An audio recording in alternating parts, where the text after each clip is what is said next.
The semi-finals for Euro Fantasy 2024 are finally here, and if you're unsure who you should be looking to buy this match day, don't worry, I've got you covered in today's video.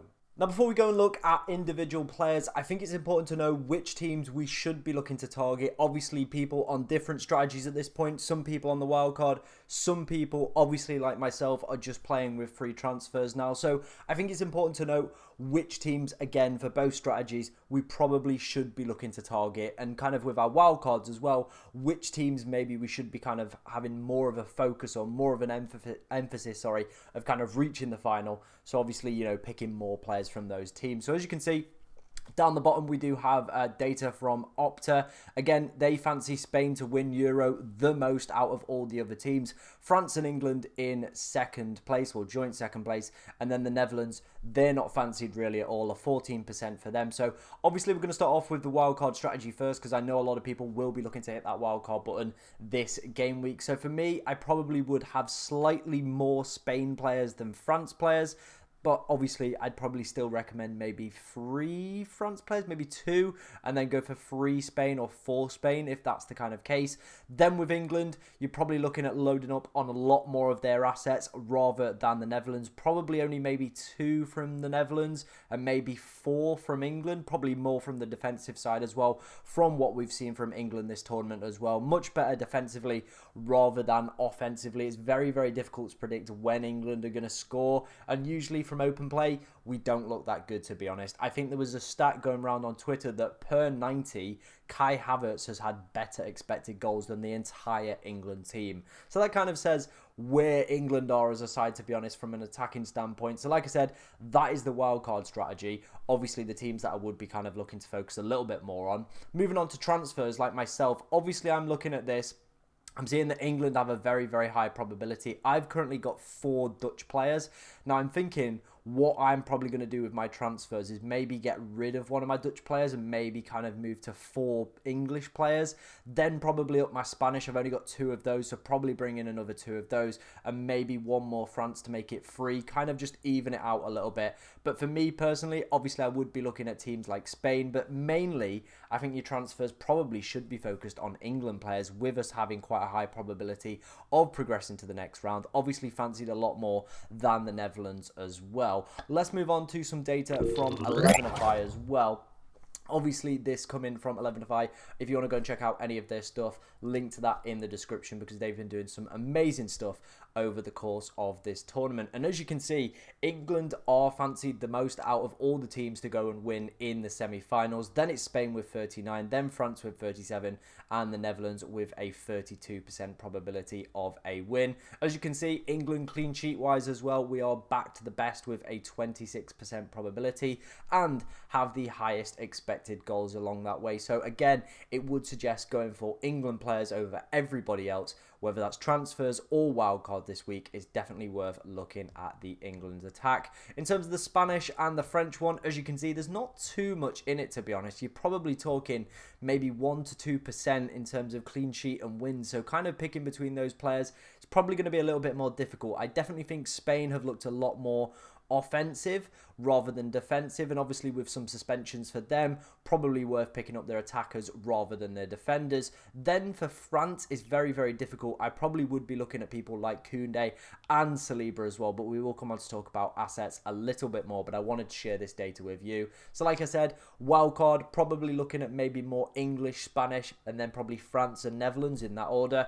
Definitely with transfers, looking at the England team, looking at the Spanish, and probably a few French as well. Maybe don't go too heavy on the Dutch. That was the data. Let's go and take a look at some players.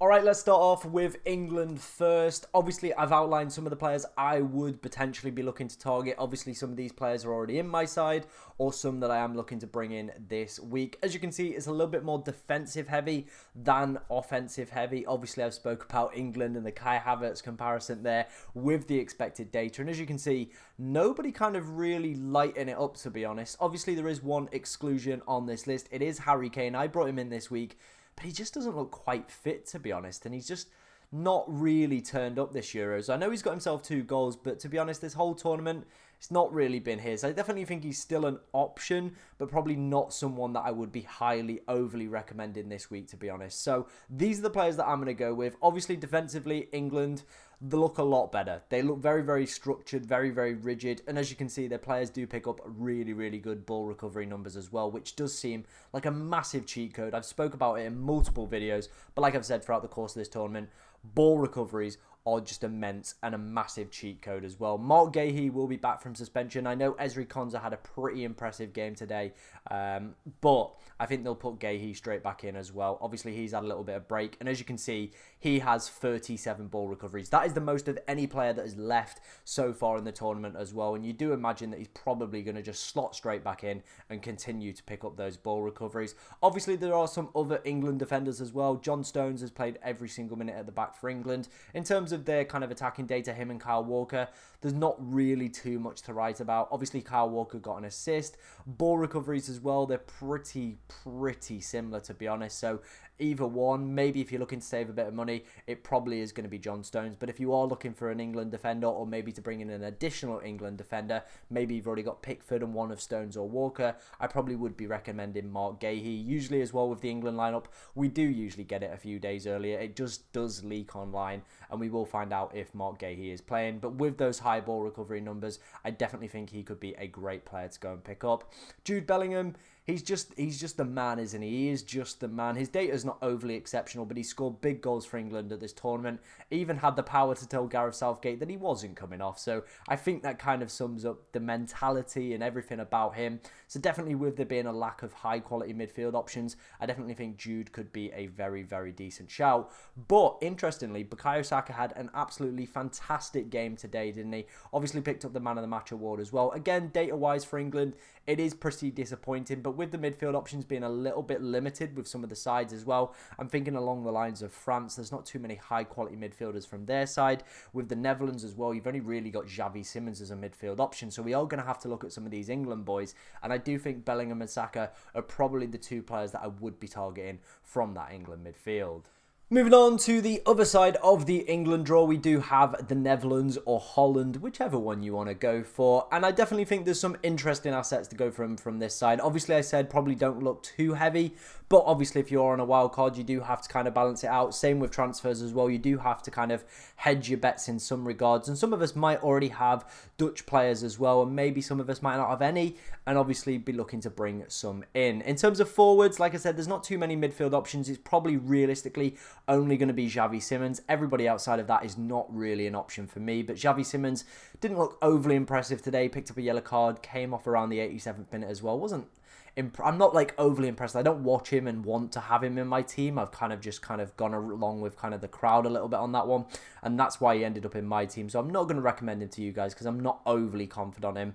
The two players I am quite confident on, and when you watch the games, you can see that they are involved. It is Gakpo and it is Depay. I think very easily you could probably go for the double up of these two. Obviously, Gakpo, the tournament joint top scorer, could have gone top scorer tonight if he didn't have his goal ruled out. Had a great opportunity as well towards the back end of the game, and as you can see, his data across the tournament has been pretty decent as well. He'll be chasing down that golden boot. Just needs realistically probably 1 or 2 more goals to seal it for himself, and he has looked absolutely fantastic on that left hand side. So definitely a player I would be highly recommending. Obviously, they are going up a very kind of difficult and stubborn England defence, but I feel if anybody's going to unlock it, probably is going to be the man of the tournament, Cody Gakpo. The other forward that I'm very much interested in is Memphis Depay. His data across the tournament has been absolutely exceptional. Only picked up 2 assists, no goals so far for him. The ball recoveries are pretty much non-existent within the forwards, but he's on every free kick, every set piece, and obviously if the Dutch do get themselves a penalty, it is probably going to be Memphis Depay that will be stepping up to take it. His ownership as well is ridiculously low, so maybe if you're on the wild card looking for some players that are potentially going to get you your rank gains or maybe move you up in your mini league, Memphis Depay is probably going to be that boy, to be honest. Then moving on to the kind of Dutch defence, obviously again you do have to kind of hedge your bets, and You know, some of us will be looking at these players. Van Dijk, obviously a very recognisable name. Everybody knows him. De Vrij as well, obviously scored the goal tonight, so probably going to be on more people's radars.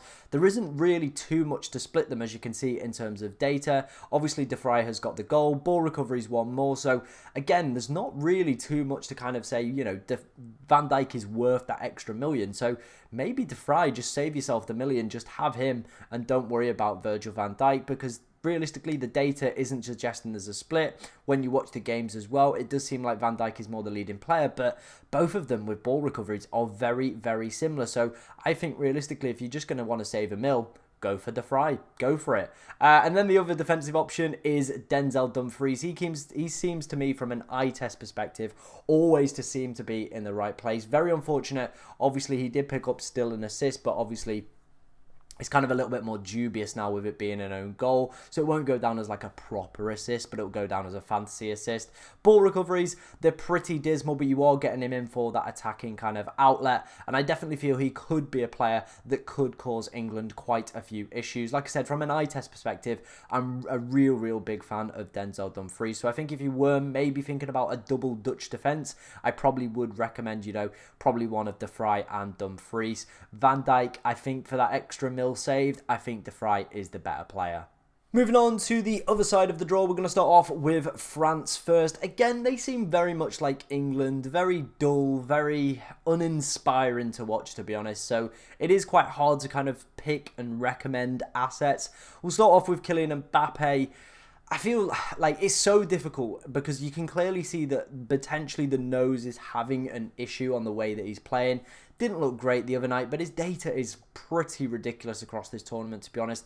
Very, very unfortunate not to have got himself a goal. Obviously, France as well have failed to score in open play, and that's probably going to be a running theme. Obviously, you've got England on one side of the draw that are really struggling, taking teams to penalties. Then you've got France on the other, again, very much struggling. So you probably are looking more at their defensive assets rather than their attacking ones. But Kylian Mbappe obviously is the standout pick. He is one of the most owned players still left in the game as well. And I do feel at some point he has to score. He just has to score in open play. I mean, France have to score in open play.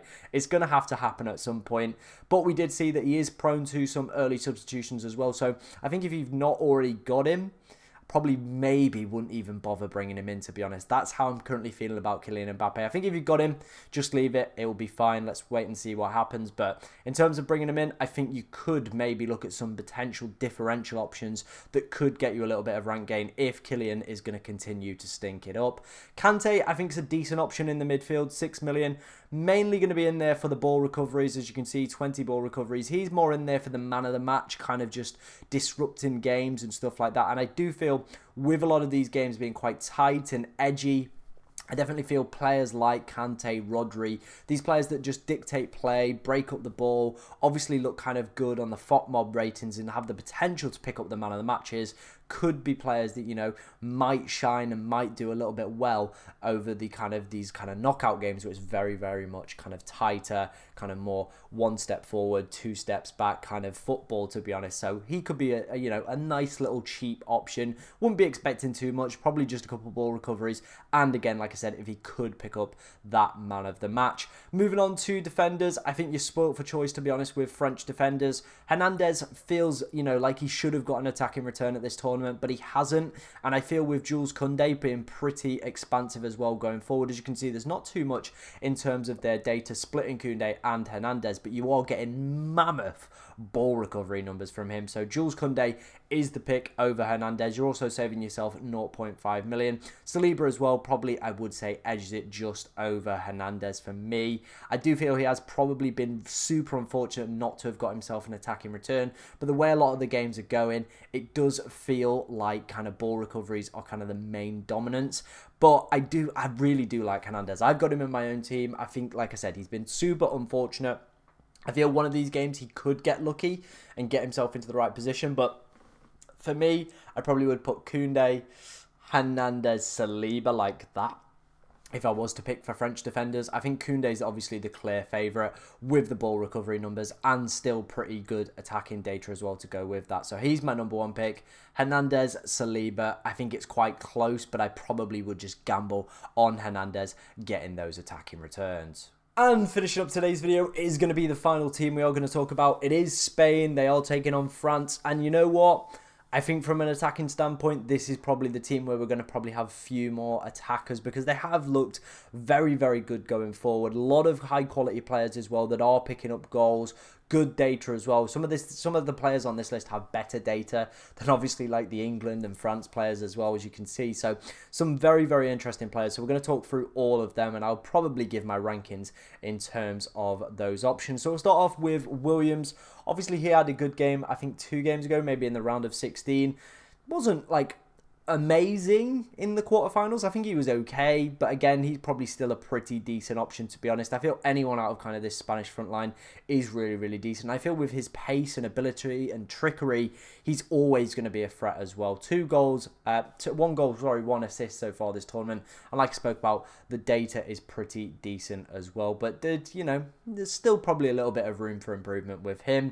Yamal, 3 assists for him, still waiting to get his tournament goal at this Euros, and I do feel it is coming. As you can see from the data, really, really good. My only problem with Yamal is the fact that he's down as a forward, but some of the other forwards aren't doing too great at the moment, so Yamal could be the option. The only problem with him being a forward is he won't get clean sheet points and obviously gets 1 less points for doing the basics, what midfielders do as well, but he is still a very, very decent option in this game at 6.5 million. The only other concern with Yamal is obviously the early substitutions. He is still a young lad, so they are obviously trying to manage his minutes and expectations as well, so they're not going to obviously leave him out there for full 90s or potentially 120s as well, so do just bear that in mind. He's probably going to see maybe 60 to 80 minutes, and if a game's going to 120, I don't expect Yamal to see extra time in my personal opinion, so I think that probably downgrades him just a little bit, but he's definitely one of those players that with the limited time he gets on the pitch could do something pretty amazing. For me though,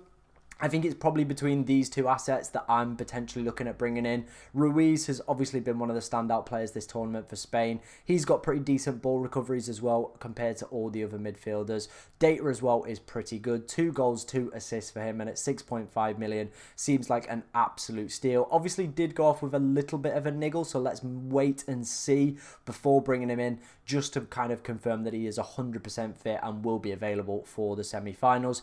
Dani Olmo came off the bench for Pedri, obviously with Pedri picking up quite a severe injury as well. I would imagine Dani Olmo does slot himself into the team. Obviously pulled out that wonder cross to win Spain the game in added time as well. His data has been pretty good across the tournament. 2 goals, 2 assists for him as well, and he feels like a player that with him being so low owned could be a little bit of a standout, especially with Pedri not being able to feature in this game. I do feel Dani Olmo is going to start the next one and is probably going to be one of my transfers in this week. I feel with his low ownership, it could be time to kind of obviously get a little bit of my rank game back, which we did lose this week with a lot of my players not doing too well. So I'm quite hot on Dani Olmo, but I also think Ruiz and Williams are still pretty decent options, and obviously I kind of ran through the limitations of going for Yamal. Then in terms of defenders, obviously we're a little bit restricted with Spain picking up quite a few yellow cards, obviously in the quarterfinal against Germany.